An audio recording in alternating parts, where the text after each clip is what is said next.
السلام علیکم۔ آج آپ کی خدمت میں پیش ہیں بچوں میں ٹھنڈ لگنے کی علامات۔ عمر کے لحاظ سے بچوں میں ٹھنڈ لگ جانے کی علامات مختلف ہو سکتی ہیں۔ چھوٹے بچے، شیرخوار بچوں کو ٹھنڈ لگنے کا اندازہ ان کی ناک بند ہو جانے سے کیا جا سکتا ہے۔ ناک بند ہو جانے سے بچے کو دودھ پینے میں دشواری ہوتی ہے، وہ معمول کے مطابق دودھ نہیں پی سکتا اور بھوکا رہ جاتا ہے۔ بڑے بچوں میں ٹھنڈ کی علامات مختلف ہوتی ہیں، جیسے مسلسل ناک بہنا یا ناک کا بند ہونا، کھانسی، بخار وغیرہ۔ تو ایسے میں کیا کرنا چاہیے؟ وہ چھوٹا بچہ جس کی صرف ناک بہہ رہی ہو، اس کے علاوہ وہ ٹھیک ہو، یعنی دودھ پی رہا ہو، نیند لے رہا ہو، سانس بھی معمول کے مطابق چل رہی ہو اور جسم زیادہ گرم نہ ہو، ان کا علاج گھر پر ہی کیا جا سکتا ہے۔ ناک پر گرم پانی میں تر کیا ہوا کپڑا رکھ دیں۔ اگر اس کی رطوبت گاڑھی ہو گئی ہو تو ویسلین یا پیٹرولیم جیلی نتنوں کے ارد گرد لگائیں اور لگاتے ہوئے ناک کے ارد گرد کے حصے کو نہ لگائیں۔ بڑے بچے کے ہونٹوں پر لپ بام لگایا جا سکتا ہے۔ بچہ اگر کچھ بڑا ہو تو اسے بتائیں کہ ناک کے ایک نتنے کو بند کر کے دوسرے نتنے سے کس طرح رطوبت خارج کی جا سکتی ہے۔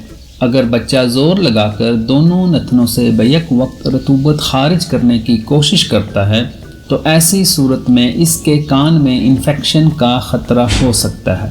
بھاپ یا گرم ماحول بند ناک کو کھولنے میں معاونت کر سکتے ہیں۔ بچے کو گرم ماحول میں رکھیں اور پینے کے لیے کوئی نیم گرم مشروب دیں۔ بچے کے کمرے کو گرم معتدل رکھنے کی تدبیر کریں۔ بچے کو کھانسی میں آرام پہنچانے کے لیے کمرے کا ماحول گرم رکھیں۔ احتیاط: ایک ماہر چائلڈ اسپیشلسٹ سے اپنے بچے کا ماہانہ یا ہر 15 دن کے بعد چیک اپ کرائیں۔ بخار چیک کرنے کے لیے بچے کی پیشانی اور اس کی گردن کے پیچھے حصے کو چھو کر دیکھیں۔ وہ بچے جنہیں ٹھنڈ لگ گئی ہو آسانی کے ساتھ دودھ نہیں پی سکتے ہوں، کیونکہ ان کی ناک بند ہو چکی ہوتی ہے اور ان کے حلق میں درد ہوتا ہے، جس کی وجہ سے انہیں دودھ پینے میں دقت ہوتی ہے۔ انہیں یا تو کرسی پر بٹھا دیں یا پھر بستر پر اس طرح لٹائیں کہ سر اونچا رہے۔ بچے کو بار بار فیڈ کرتی رہیں۔ ٹھنڈ کے لیے مزید ہدایات چھوٹے بچوں کے لیے۔ ٹھنڈ لگنے کی صورت میں چھوٹا بچہ بار بار پیشاب کر سکتا ہے، بار بار اس کی نیپی تبدیل کرنی پڑتی ہے۔ ایسی صورت میں اسے نیپی ریش ہو سکتی ہے، اس لیے نیپی تبدیل کرتے ہوئے اس کے جسم پر کوئی کریم لگا دیا کریں اور اسے بھیگا ہوا نہ رہنے دیں۔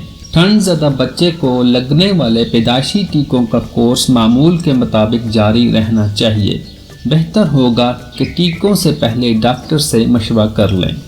بچوں کے لیے ٹھنڈ زدہ بچے کچھ ضدی اور حساس ہو جاتے ہیں۔ ایسی صورت میں انہیں آپ کی زیادہ توجہ کی ضرورت ہوتی ہے۔ بچے کو دھوئیں والی جگہ سے دور رکھیں۔ دھواں بچے کی اس شکایت میں اضافہ کر دیتا ہے۔ اس کے علاوہ بچے کو براہ راست تیز دھوپ سے بھی دور رکھیں۔